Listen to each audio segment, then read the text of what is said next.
Hey guys, Saf here with another Raid Shadow Legends video. In today's video we are doing a patch notes breakdown of the recent patch 6.5.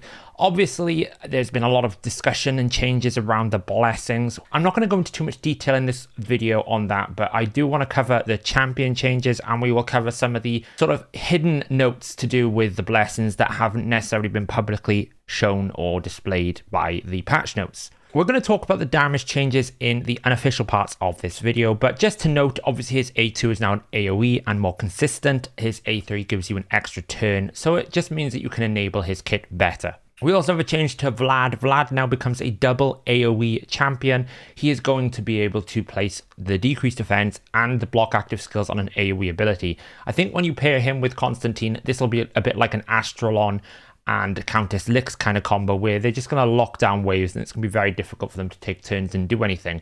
So I think definitely a nice change. And the good thing with Vlad now is he technically could enable all of the ignore defense capabilities from Constantine's A2, where before you kind of could only enable one because the other one wasn't AoE, so it wasn't so good. Now we've got a bunch of blessings rebalances here. Obviously the main one I want to talk about in the unofficial patch notes will be Phantom Touch, because the damage has actually changed. So beyond the chance to actually land the damage itself has changed.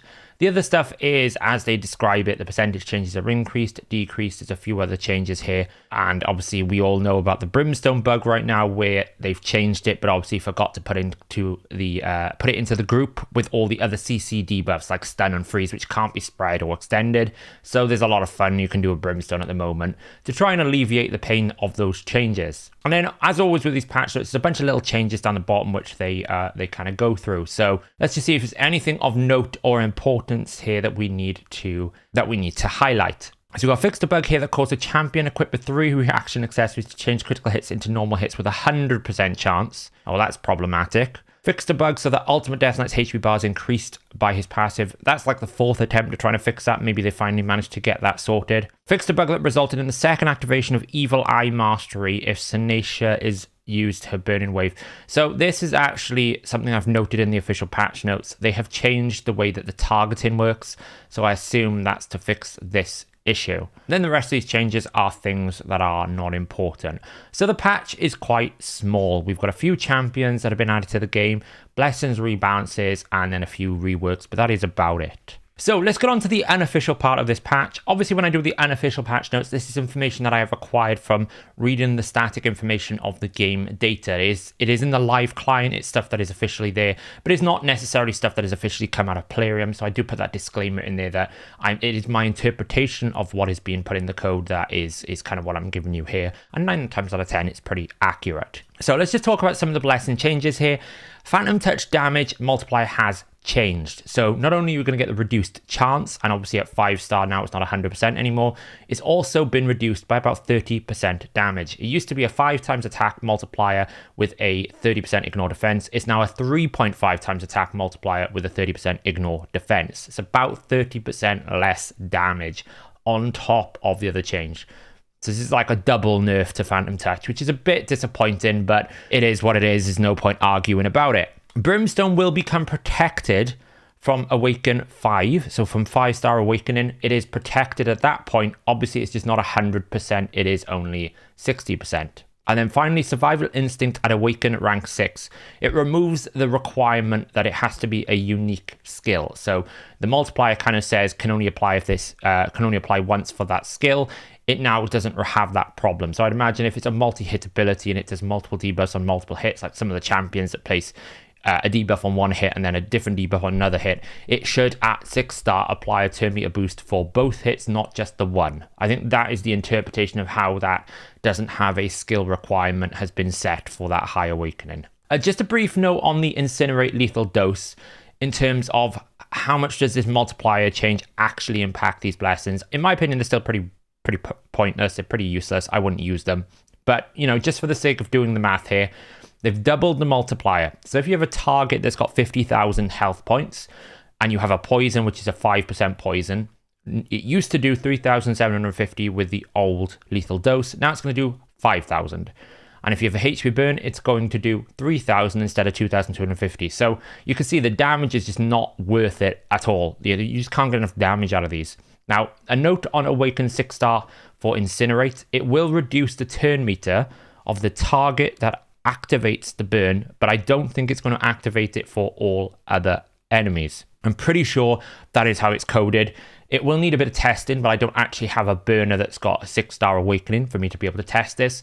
But I'm pretty sure the enemy that takes a turn, if it's 6-star awakened, will lose 6% of their turn meter at 6-star awakening, but the other enemies that get burnt will not. They have to actually activate the burn themselves. It has to be the owner who's initiating that burn. And just another note then, as I said, on Senacia, they've actually changed the way that the targeting. It's now no longer conditional in the actual skill. It's now within the target parameter. So it shouldn't actually change the way her damage output is or anything like that. Obviously, they've mentioned Evil Eye Mastery has an impact on, but it just means that they've moved it around a little bit. So if anyone does have any sort of experiences with Senacia where you don't get the same experience as you got previous to patch 6.5, let me know in the comments below. But I'm pretty sure Senacia should work exactly the same way Senacia has always worked. Let's get on to updated champions then. Errol.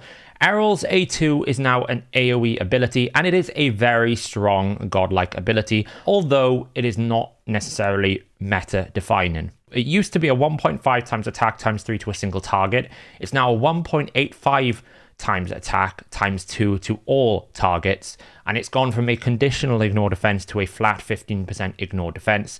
The A3 multiplier obviously has changed in terms of its effect. You get an extra turn, but the multiplier hasn't changed. So that is the change with Errol.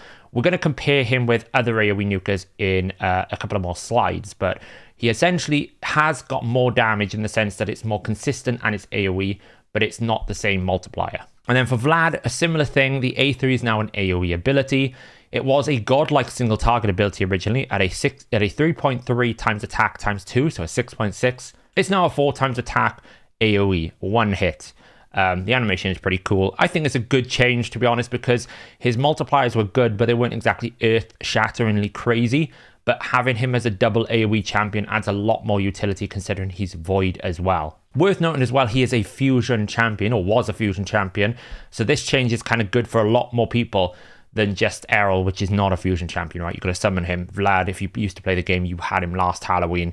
It might affect a lot more players. So how does this actually compare in terms of damage? Well, you can see on the first screenshot above, that is what their multipliers used to look like. So Errol's A2 was a single target, 1.5 times attack. It would do around about 88,000 on my index. These aren't in-game damage numbers. These are the way that I index champions damage based on their base stats, their booking, their multipliers, their different effects, ignore defense mechanics, and all these types of things. But you can take the 8,896 as the comparison. And now if we look at the bottom screen here, we can see that Errol's A2 as an AoE is now going to do around about 25,000 for that ability. So in terms of how he compares to other AoE champions, Trunda comes in at 28,000, Heffrat comes in at 37,000. Both of those assume that they're going to double hit. And then of course we've got Jorgid the Broken, who does insane amounts of damage. He's at 40,000. So he does hit harder than Candrathon, both of them being forced. But I would say Candrathon obviously has that innate ignore defense, and he's tankier. He's a bit, you can like survive longer. He's got the veil. I don't really think he's that comparison. I don't think Errol changes a lot. He's now going to hit a lot harder, but I don't think necessarily you're going to whip Errol out of the vault and all of a sudden the whole meta has changed. I think you're still going to be in the same position where if you've got Jorgid, you probably use him. If you've got Baron, you probably use him. If you've got Constantine, you might consider using him with Vlad, but it's unlikely. You're still going to just use Constantine on his own. Errol is going to be like, oh, it's cool, he hits harder. I don't think you use him an awful lot, to be honest, in terms of these numbers. In terms of Vlad's AoE, it's the bottom row here, 15,952. You can see he just doesn't hit that hard at all. So you can't really use Vlad as a kind of an AoE nuker. His A3 now is a strong, not a godlike. It's not crazy. It's only a 4 times. Vlad suffers from a poor base attack, 1443. If you look at all these other champions, they're at 1,500 plus. So his base attack is what really suffers in terms of his damage. And that's where I'd compare them. I would say Errol damage changes are good, but they're not going to change anything in terms of the arena meta. And I don't think he brings an awful lot to his kit that means he'll go into a lot of teams, right? He doesn't bring any sort of decreased defense, weaken, decreased attack, or anything of that nature. So You might put him in the clan boss just to hit some dumb numbers maybe, but I don't really think he does it more than other people, right? He's not going to be beating Candrafon's A1 or his ability to stay alive. So that's my take on it. Good numbers, but nothing meta defining. Now let's get on to the fusion champions. First, we've got Shadowbow Tirlac, the new rare Sylvan Watcher. He is a defense-based champion. He's got 1.2k defense. It's a bit low, to be honest, and he's very slow as well at base 95 speed. It's a rare champion, so we're not expecting an awful lot. His damage numbers here are 3.4 times defense on his A1 and 3.6 times defense on his A2 average. He is an average rare. He's good, but he's nothing like, you know, if you're an end game player, you feed him. If you're mid game, you might use him in different areas. And certainly if you're trying to progress or prepare for faction wars, he's worth keeping a copy of if you pick him up. Then we get Maruka. She only has one damaging ability. She's a revive on death champion, which I think has maybe some uses, but not an awful lot. Again, low base defense at 1288. A lot of legendaries sit around about 1450 these days. Base speed at 98 is a bit better, but still quite slow. A1, 1.9 times defense times 2 is a strong A1, so she hits harder than the rare, but that's the only attack that she does. The other attacks are non-damaging abilities. Oella, then, the fusion champion. Obviously, we know she's not a damage dealer. We're doing damage assessments in this video. She is, you know, a healer. She's a turn meter control. She's one of the few champions to have a 3-turn cooldown, 1-turn buff duration extension. That is a big deal for a lot of clan boss teams, and a lot of those champions are actually difficult to get hold of. You're talking some of them avoid in terms of Krisk and Godseeker, and then you've got like Anchorite probably, and a couple of others that are in that mix now. But generally, I think in terms of the fact that she extends buff, increased resistance is not a very common one. I think only Rathmatab and Hoskarol, and I think the Beauregard as well. There's only like 3 or 4 champions that have it. So she does add more to the niche usages. However, I don't think she's like earth-shattering, really crazy champion. She's not like a champion that is Pythion level where everyone should have him and use him in any team possible. I think she's a good champion, but the important thing to note with this fusion, you know, Faction Wars will be out in about 3 months. She will hard carry any Faction Wars team if you pick her up. It's healing, it's turn meter control. She's going to hard carry you through that. So if you are worried about Faction Wars, you haven't picked up any of the epics or the legendaries, you know, you didn't get that Elva, then maybe someone to consider. But she's got a base speed of 110. You know, that's basically on the top tier of legendary champions for speed. I think the highest is 115. Base attack is 980. 4.5 times attack is an average A1. It's the only ability she does with attack. And then her partner in crime, Ultan of the Shell, once was a Sylvan Watcher, actually should have always been a Dark Elf. He's an attack-based damage dealer, but he's kind of like this weird hybrid attack support debuffer. He's one of these champions that kind of doesn't really know where he plays in the game. He's got a base attack of 1553, which is good to high, not like super high. Super high is 1600 plus, but he's on that scale of S tier attack base. 101 speed. He's got 3 attacks. His damage is a bit weird. His A1 is a double attack, 1.6 times attack times 2. That is strong. Obviously, you can ignore resistance for things. So he places an A1 decreased defense, which is quite good for some areas. His A2 is where it's very interesting from a damage perspective. It's a 5 times attack base, but every subsequent debuff you remove will increase the damage by 20%. He obviously self-heals and he shields for any surplus healing as well. So this ability is kind of like his linchpin as if he's good or not. If this can hit really hard, if you can really scale it, if you can keep him alive with it, it's pretty good, but it's only single target, so it's kind of like selective usage. But if you do clear about 2 debuffs, this is what I've graded him based on clearing 2 debuffs, like a decreased attack, decreased defense, or decreased defense and weaken, something of that nature.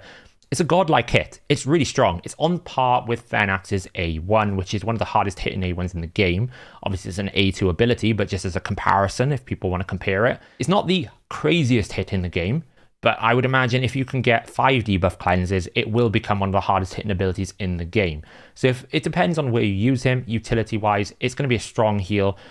I think this ability here is what kind of make or breaks this champion. Then we get an A3, which is an AoE ability, 3.6 times attack. It's strong. This applies a sleep. It's not like, this is on the low scale of damage, right? It's a bit like Vlad's A3. Utility is more important than the damage it deals, although it's a nice sprinkling of damage in your team. So if you were trying to get some control and then you want single target nukes, it actually does make sense. If you think about how you work, you're going to go in with the AoE, you're going to sleep everyone. And then you're going to pick on someone with your A2 and you're going to kill them. That's the idea of this champion. and you get an A1 decreased defense to boot.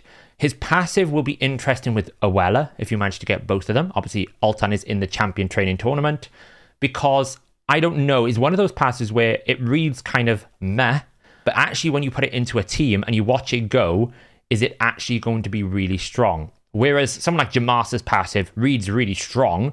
When you actually put it into your team, you go, it's not so good, because you actually have to activate it on skill usage. It's not always activating, it's only when you do use your ability. Whereas this guy, if he's got a Oella, could potentially, every time he takes a turn, reduce one of his cooldowns. It's 30%. It's actually could be really strong. I'd be really curious to sort of see a play test between the two of them to see how quickly he can rotate back to his A3 and his A2 abilities. Now, last month, I didn't get around to doing a 6.4 patch notes, so I'm going to cover some of the champions that were released and updated from the previous patch. Obviously, some of this information is not that interesting, so if you've watched this far, that's the end of the 6.5 patch notes. Thanks for watching thus far. If you're interested to see more information about the 6.4 changes, keep watching the video. So Cillian, the Lucky, has had a bunch of changes to his kit. I don't really think they've necessarily made him like that crazy anymore, and I thought it was a bit shameful that they made the changes after they released Ronda and made Ronda empowered by Cillian. They should have let everyone know in advance, hey, by the way, we're going to be buffing Cillian, so just hold off empowering your Ronda, because Cillian before was a bit not good. This A2 is now an AoE ability. It goes to a 4.3 times attack from a 5.8. Something having AoE ability makes him much more viable now, because he was all single target before. Now he's got an AoE ability. That does put him quite high up on the damage range. It's around about the same as a Candraphon A2. Again, it's not going to break any metas or define any metas. The nice thing about him, though, is he can self-buff. So if you were a bit slow in your faction wars, or you wanted to have someone who could just kind of carry you through different waves, I think he's quite good now. Next up, we get Teela, Goremane, once longed to be the worst legendary. Always, it's taken 3 buff windows to try and get her to be in a good position.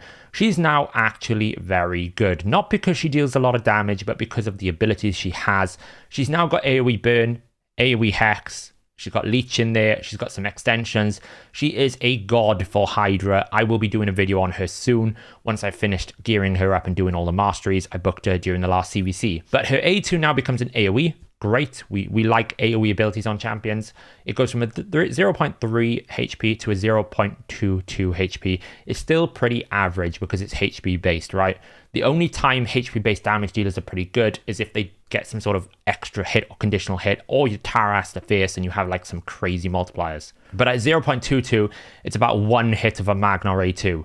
It's not good enough, so you won't ever use her for damage. But in terms of Hydra, she has probably one of the best kits for Hydra now, in terms of just carrying you through that area. I've talked about Akemtum. I've actually done 2 videos on Akemtum and a full guide. I actually really like him. I think he's an amazing poisoner. His damage, though, is actually quite low. He's a triple hit, so Giant Slayer is a great option for him. His attack is really low. It's 1354. It's quite low. You need to be minimum 1400 to be doing any damage. Base speed 98 is okay. Triple hit, so the A1 is a 1.1 and the A2 is a just a 1 flat. So average damage dealer, but you do get a lot of poisons, a lot of debuff spreading. He's probably the best A1 poisoner for an epic pool, and then he's probably the best debuff spreader in the entire game. So if you pick him up, I would be pretty happy. He was a guaranteed void. I really like using my Akemtum. I'm going to be using him more and more. We also get Enda Moonbeam, who is a new Sylvan Watcher epic. Bit of an interesting champion in terms of she boosts her own speed, but not by an awful lot when there's a leech out there. She's a bit of a sort of a supportive carry. So again, the damage is not great, but against a single target, it will be quite good. Base attack is 1476. Base speed is 99. The A1 is a 3.3 times attack. It is strong. The A2 is a random attack, so we've graded it here as if it hits 1 target once, versus if you hit it 3 times on the same target, it would be about strong as well. It's a 1.8 times attack and a 3.4 times attack, which is strong. She's probably not as interesting as the other epic that was added, which is Kellan the Shrike. I think she's more supportive based and not as high damage or interesting, but an okay epic. You know, the Sylvan Watcher faction wars is coming out in a couple of months. If you manage to get one of these, they'll help you get through that faction wars to try and get the boss down. Next, we've got Kellan the Shriek, the one I'm more interested in, or I'd like to get my hands on. The attack is 1443. It's a bit better. Base speed is 98. It's not bad in terms of base stats. It's a pretty middle ground for an epic. The A1 is a single target attack. It's 3.4 times attack. It is a strong attack. Also applies weaken, so you get one of those priority debuffs in your different areas. A2 is a 2.8 times attack times 2, so it's a double hit and it is strong. And then the A3 is the interesting part. You get 3.7 times attack, but for every debuff on the target, it's going to increase the damage by 5%. We've graded this as if there is 3 debuffs on the target, and it goes to strong. It's not going to necessarily be on the same scale as a Lord Shazar A1 or as a Judge A1 or those kind of champions that have like massive amounts of multipliers, because at most it's going to go to 50% bonus, whereas they can go to 150% bonus. But as a single hit nuke, it's actually quite strong. It'd be pretty interesting to try her out. I'd love to throw her into a clan boss team and see what kind of numbers we can get with a good stacked debuff bar. Then we get Korugar Deathbell. He is not a damage dealer, but what he is probably a top 3 ally protector in the game because of his passive. His passive is going to give you so much innate defense, you can run a lot less gear requirements. He's going to boost his own resistance. He also heals himself on the A1, which is really, really nice. And he also has that strengthen on the ally protection as well. So 100%, like if you pull Korugar the Deathbell and you haven't got an unkillable team, you go straight into your clan boss team and he's going to help you get to that Ultra Nightmare. I did try to get him on the free to play, but I wasn't so lucky. He's got a base HP of 21,645, which is good for a protector. The protector needs to have more base HP because they're going to die a lot. You've got a base speed of 103, which is actually quite fast for a protector. Most protectors are sub 100. A1 is a 0.21 times HP, which is weak. And then he does have an AoE, which is a 0.24 times HP, and that is weak as well. Again, HP based, unless they're going to get some sort of conditional double hit or they get a really kind of massive damage stim or a big multiplier like Taras, they're not going to hit that hard at all. This is about what you would expect from HP based damage dealers. They're not there to deal damage. But as a protector, he's like crazy good. He's very, very good. And then finally, we had the fusion champion Pythion. Again, another one of those champions that you're not looking at the damage at all. But for the sake of this video, we are looking at multipliers. We're going to just take a look at this. He is obviously a crazy, crazy fusion. Probably one of the best fusions they've ever done, if I'm being honest. You get an AoE revive. You get a Duchess-like passive if you get the buffs up. You get a cleanse. You get a block debuffs. You get healing. He is great. I pair him with my Duchess, and the Duchess Asuga Pythion team is very difficult to kill anyone. It doesn't necessarily mean I have enough damage to kill anyone back, but in terms of my team, it's very difficult to take it down. He's got a base attack of 870, a base speed of 105, and of course, the A1 is 3 times attack times 2. It's actually quite strong because the multiplier is quite high, so if you can scale it good, get a bit of attack on there, you could do some reasonable damage. But why the hell would you? You just build him tanky, you build him fast, you build him with the ability to stay alive, maybe some guardian in there, some healing. Maybe I've got mine in a bolster set, pretty good idea. Just build him that way, and he's going to carry your team, whether it's arena, whether it's dungeons or not. So there you go, guys. That is the 6.5 with some bonus 6.4 content. 6.5, I think, is quite a quiet patch. I'm hoping that's in preparation for 6.6. We are promised Year of PvP changes in Q1. Q1 ends next month, so you know, there was a little leak about live arena and reworking the Great Hall. Let's see what they come up with, but I'm hoping that 6.5 is small because 6.6 is going to be a lot bigger. But let's see what they come out with. As always, I will do a patch notes breakdown. I missed the last month. We'll be back on doing them every single month now and keeping an eye on these champions. It would be nice if Playroom could release it all in one go. I had to delay this release of this video because obviously the champions came out a day after the patch officially came out. So we had to do a double take on it. But yeah, let's see what happens. If you like these videos, guys, as always, please give it a thumbs up. Do all those YouTube-y things. If you want to see more videos from HH Game Network and from me, hit that subscribe button. I will be on stream tonight at 8 p.m. As always, Monday and Thursdays is when I stream on YouTube, on this channel. I don't know what we'll be doing tonight. We'll probably be looking at some different teams. Maybe we'll be going over the fusion schedule. Maybe we'll be grinding some free-to-play life as well. We're obviously still on that train. But until then, guys, thanks for watching, and I'll catch you in the next video.